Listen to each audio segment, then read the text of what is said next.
Bonjour à tous et à toutes, j'espère que vous allez bien, j'espère que l'ensemble de chacune des membres de vos familles, sinon de chaque membre de vos familles se porte super bien. J'espère que votre semaine aussi elle a été magnifiquement bien et que votre week-end se passe plutôt très bien. Pleurons avec ceux qui pleurent, réjouissons-nous avec ceux qui se réjouissent, car c'est une recommandation céleste. Je voudrais partager un point avec vous qui est quelque chose de fréquent. Que ce soit en amitié, que ce soit en amour, que ce soit en famille, que ce soit dans le domaine professionnel, que ce soit dans le domaine de religion et tout ça, etc. Ce point n'est autre que la malice, le mensonge, la ruse, la tromperie. Il y a un adage chez nous qui dit que le mensonge prend l'ascenseur, mais la vérité, elle prend les escaliers. Tout comme Dieu a fait ce cycle qui a le jour, il y a aussi la nuit. Donc, peu importe la durée de la nuit, le jour finit par apparaître. Lorsque vous cultivez les mécanismes de la ruse, de la malice, de la tromperie, vous pensez que vous êtes sur une plateforme qui vous est propice. Mais ce que vous ignorez, c'est qu'en fait, vous êtes en train de vous détruire.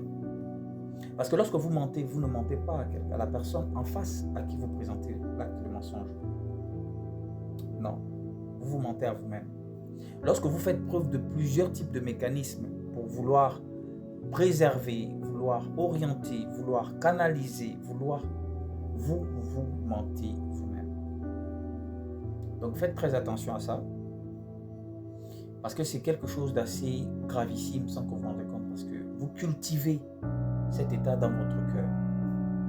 L'âme et non l'esprit. Vous cultivez cela. Et généralement, je prendrai un exemple basique. Généralement, et le plus fréquent d'ailleurs. Généralement en amour, et je m'adresse aux hommes comme aux femmes. Quand vous décidez de pratiquer, c'est-à-dire vous partez sur une base dans une relation et que vous n'êtes pas sincère, que vous voulez rechercher la stabilité dans votre relation et que vous n'êtes pas sincère avec vous-même, prenez la peine de dire à cette personne que ce n'est pas possible. Surtout s'il n'y a pas d'amour. Surtout s'il n'y a pas d'amour. Parce que lorsque vous décidez de vous engager dans ça et que vous allez mettre des mécanismes de malice, de ruse, de tromperie, je dis bien de tromperie, c'est que vous oubliez en fait. C'est de manière indirecte, vous allez vous retrouver asphyxié. À un moment donné, vous allez vous retrouver asphyxié. Pourquoi? Parce que le premier dénominateur commun dans cette situation, c'est la perte d'énergie. Votre énergie ne pourra plus supporter cette saturation sur votre âme, sur votre esprit. Et ça va se répercuter dans votre cœur. Donc, dans votre cœur qui va pomper, donc celui qui est le régulateur du physique. Et à partir de là, vous seriez complètement perdu. Vous ne sauriez pas jouer sur cette base. Et le jour où l'autre, que ce soit l'homme que la femme, découvre cette situation, c'est souvent assez difficile. C'est souvent assez difficile parce que vous tombez dans ce qu'on appelle l'absolue confiance, de penser que vous avez le pouvoir de gérer et de conserver ce mécanisme que malheureusement aujourd'hui beaucoup de gens font de la publicité qui n'est autre que la manipulation. Et lorsque vous allez probablement vous dire ça y est, vous avez le monopole sur cette situation, non, vous ne pourriez pas vous gérer ça, ça va vous détruire. Ça va vous détruire énormément. Et les conséquences de ça, généralement, c'est qu'il y a, c'est que c'est comme lorsque vous êtes vêtu, lorsque vous avez fait quelque chose en cachette, qui peut émettre plus de honte le jour où ça se retrouve à la lumière. Alors c'est le reflet que vous auriez le jour où on vous découvre, qu'on vous met à nu. C'est la raison pour laquelle beaucoup de personnes développent des mécanismes pour mieux vivre confortablement dans cette situation. Mais la parole de Dieu nous dit que nous n'avons pas le droit. Nous devons être vrais les uns envers les autres. Nous devons être sincères les uns envers les autres. J'y arrive. Parce que la paix dans son âme, dans le cœur de son âme, autant pour moi, vous allez remarquer que quand vous avez cette paix, et que vous ne vous reprochez de rien, que vous êtes vrai, vous allez toujours cultiver la transparence, vous allez toujours cultiver la vérité, vous allez toujours cultiver la sincérité. Et malheureusement, c'est quelque chose qui ne fait quasiment plus partie de ce monde. Alors je m'adresse à ceux qui sont encore dans cette situation, que ce soit dans le travail, lorsque vous êtes victime de ça, gardez le silence, restez tranquille. Que l'on vous accuse à tort, qu'on veut vous faire croire que le problème vient de vous, gardez le silence. Parce que Dieu est un Dieu de justice. Restez tel que vous êtes, continuez à cultiver la sincérité, l'amour, la vérité pour ces personnes. Et attendez, gardez patience. Peu importe la durée du temps, Dieu va faire exploser la vérité.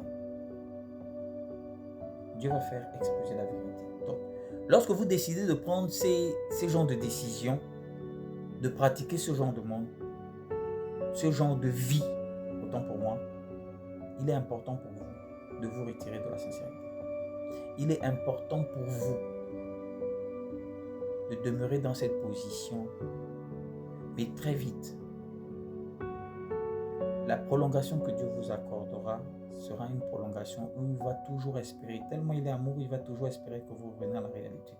Donc quand vous faites une espèce de rétrospective en vous, il faut nécessairement, très sincèrement, se dire, maintenant ça, c'est une vie qui ne me plaît pas, je ne veux pas ça. J'ai trop fait ça, j'ai trop fait ceci, et j'ai fait du mal aux autres. Parce que les gens auxquels vous faites du mal, c'est les gens qui vous aiment sincèrement. Et qui sont toujours là, ce n'est pas de la naïveté. Ils sont toujours là. Parce qu'en fait, ils sont bons dans leur cœur. Parce qu'ils estiment que tant qu'ils sont là, bah, ils vont rester. Le jour où ils ne seront plus là, il sera trop tard. Donc respectez vos hommes, respectez vos femmes et soyez à l'écoute de la vérité. Mettez tout à nu. Soyez ce que vous êtes. Soyez la vraie personne que vous êtes, que Dieu attend que vous soyez. Ne soyez pas ce que vous nourrissez charnellement, ce que vous développez charnellement. Les mécanismes de toutes ces choses occultées par l'obscurité en vous.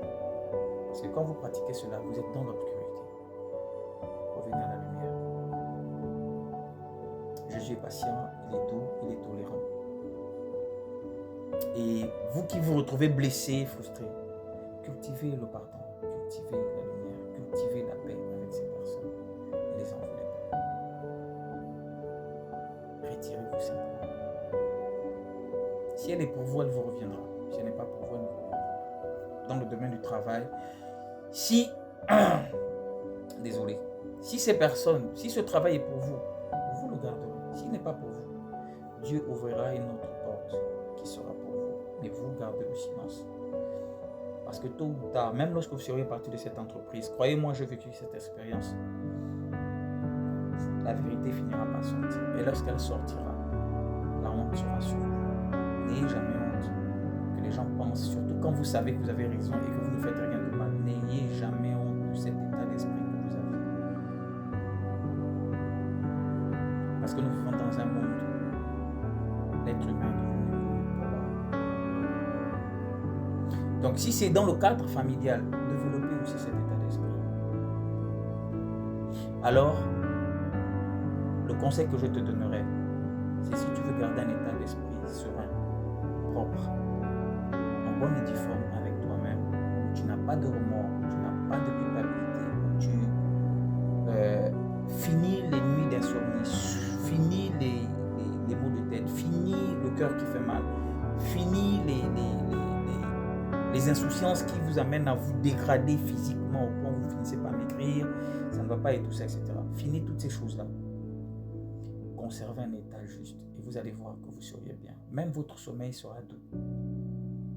Que Dieu vous bénisse et je vous souhaite un très bon week-end.